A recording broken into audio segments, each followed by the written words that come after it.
që bëhon në kish këtu, edhe unë ndëgjova një rast se nëse nuk je katolik, nuk je ti patriot i mirëfillt. Televizionin ndëgjova një, kërkush nuk je tërhiq që vetë vërejtjen. Shqyqan, gjatë historisë.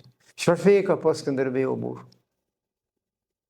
Skënderbeu ka qenë musliman, Skënderbeu ka qenë kryimam i garnizonit në Krujë. Kush e ka ndërtu xhaminë e parë në Krujë? Vitin 1400. Se s'ka pas turqë aty. 1400 e sa xhaminë në Krujë. S'ka pas musliman atë 1400, çka thash, 1450 kur është bë regjistrimi i popullatës. Asnjë emër musliman as shqiptar nuk ka qenë në trojën tona. Cili historian e thotë të profesor? Profesori Akif Bajrami thotë, ka qenë krye imam në Krujë. Po tash, si mund të mohohet kjo? Ai ka luftuar për kombëtarën, se e ka ditë çka është farzi kifaje. E ka ditë çka është urdhri i Zotit për kombëtarën. E tash, Hafiz Ali Korçë thotë, shikoni këta njerëz se si po vijnë. E ka fjalën për njerëz që nuk kanë fe, po. Thot, nuk ka fe atë dhejnë. Vene gishtin kokë, me ndoni pak fe atë dhej janë binak. Nëse nuk ki fe, nuk ki ti shpirtënore. Ajo një pasuri shpirtënore, ajo një vjerë shpirtënore. Ajo i thot, i zbrazër.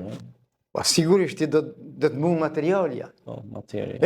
Nëse mund materialja shpirtërorën, psikologjia thot e rrit instiktin shtazarak të njëri. Pastaj lindin luftrat, konfliktet. Shumë interesant. Edhe kjo ka bazë edhe shkencore psikologjike. Nuk e di, çka kërkojnë këta. Se mund t'i thush se Islami e ka bon kështu popullin tonë, e ka shkatruar, kemi qenë çka thash në dy gjendje të rënda, dy faktorë të rëndë natyror që kanë sulmu popullin tonë.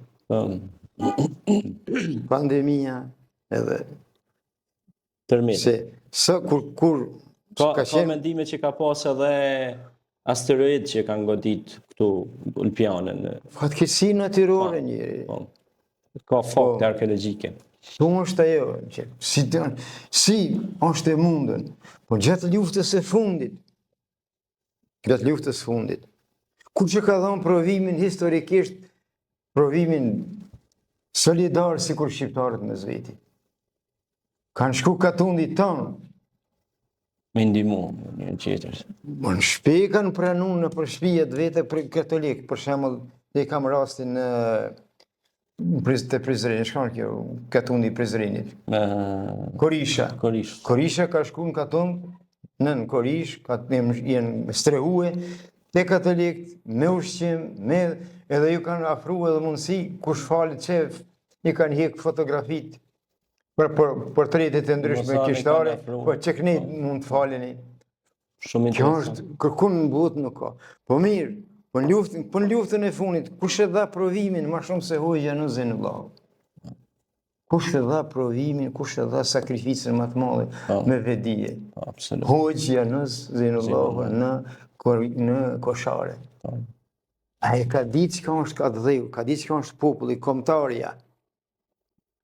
Dhe për këtë kërkush nuk ka mujtë neve me ne ullë. Por në për të bime tjera, njerëzit tanë, Gjergj Fishta, në Itali, atje, mësë një tashme hemë. Ndremi e da... Po shiko, po shemë, kur është shpall pavarësia e Shqipërisë, Ismail Qemali, ka pas krahun më të fort? Luigi Gurakuqin Fanulin, njeni katolik, tjetëri ortodoks.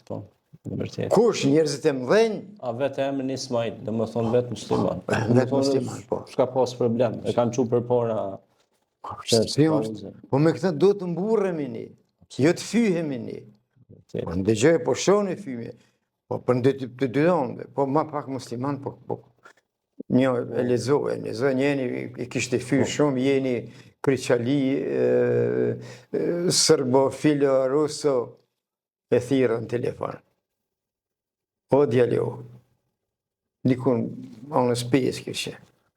Mua thërë se nuk fyët kombëtarja kështë. Kjo në këfymje, vlaznore.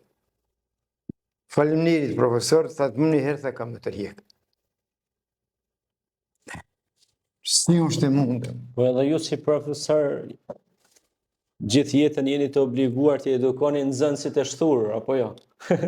Sigurisht, nuk ka për nxënës të shthurur, po tash dikun mungon forca edukative, dikun Pedagogjia.